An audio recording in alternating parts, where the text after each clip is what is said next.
sesungguhnya bukan 7,5 T, ya, lebih dari 7,5 T, tetapi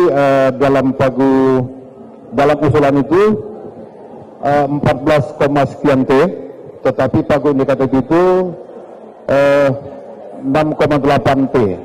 Nah, jadi kami akan mendorong, karena di Komisi 2 juga ada anggota Banggar, untuk mendorong kepada Kementerian Keuangan bukan hanya 14, sekian T. Saya secara resmi kemarin meminta kepada Kementerian ATR BPN melalui Pak Sekjen supaya itu dievaluasi kembali, dinaikkan, ya, dalam rangka untuk mendukung kerja-kerja Kementerian ATR BPN, khususnya yang pertama untuk pelaksanaan program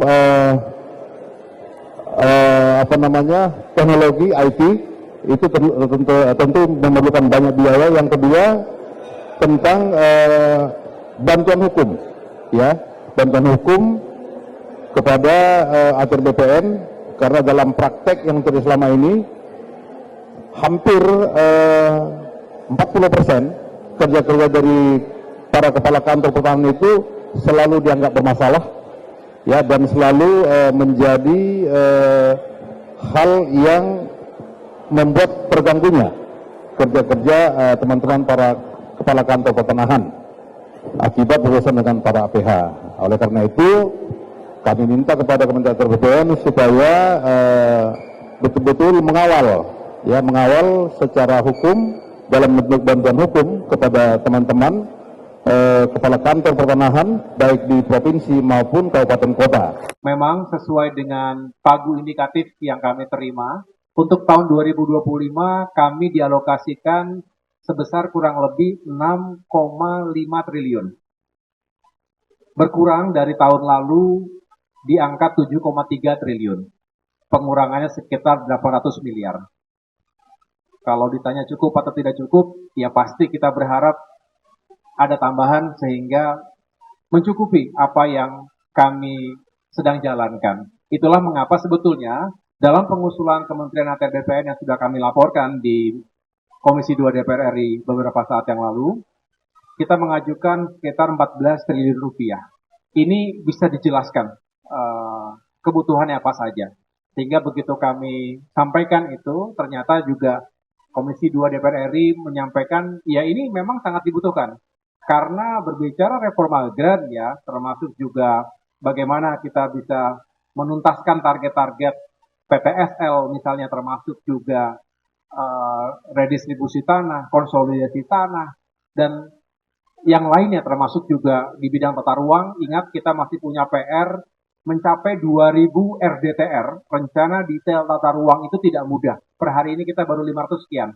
Artinya masih baru sekitar 25%. Nah, untuk mengejar hingga 100% butuh sumber daya, butuh anggaran.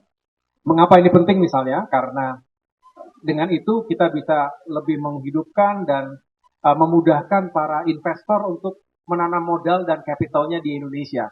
Nah, ini penting dan mutlak untuk dijalankan. Nah, dari mana kemudian kami juga tentu sangat bersimpati pada prioritas anggaran pemerintah yang lainnya. Karena kan bukan hanya Kementerian ATR BPN yang punya prioritas. Ada juga, maksudnya yang lain juga punya prioritas.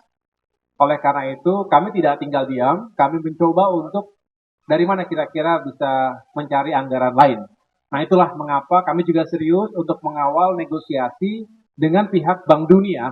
Mudah-mudahan juga bisa mendapatkan semacam skema bantuan atau pinjaman lunak, soft loans, yang digelar dengan mekanisme yang baik 5 tahun ke depan, sehingga mudah-mudahan juga bisa memberikan support terhadap kegiatan reforma agraria dan menuntaskan target-target kami.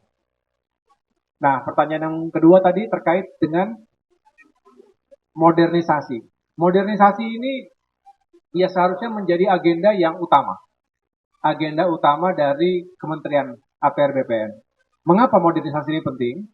Karena layanan BPN di daerah itu luar biasa.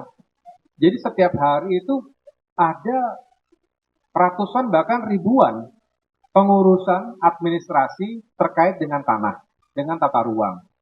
Dari masyarakat secara individu, komunal, maupun perusahaan swasta yang juga ingin mengurus usahanya agar berjalan dengan baik.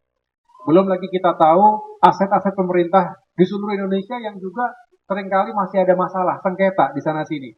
Ya, milik BUMN misalnya dan lain sebagainya. Download Tribun X sekarang, menghadirkan lokal menjadi Indonesia.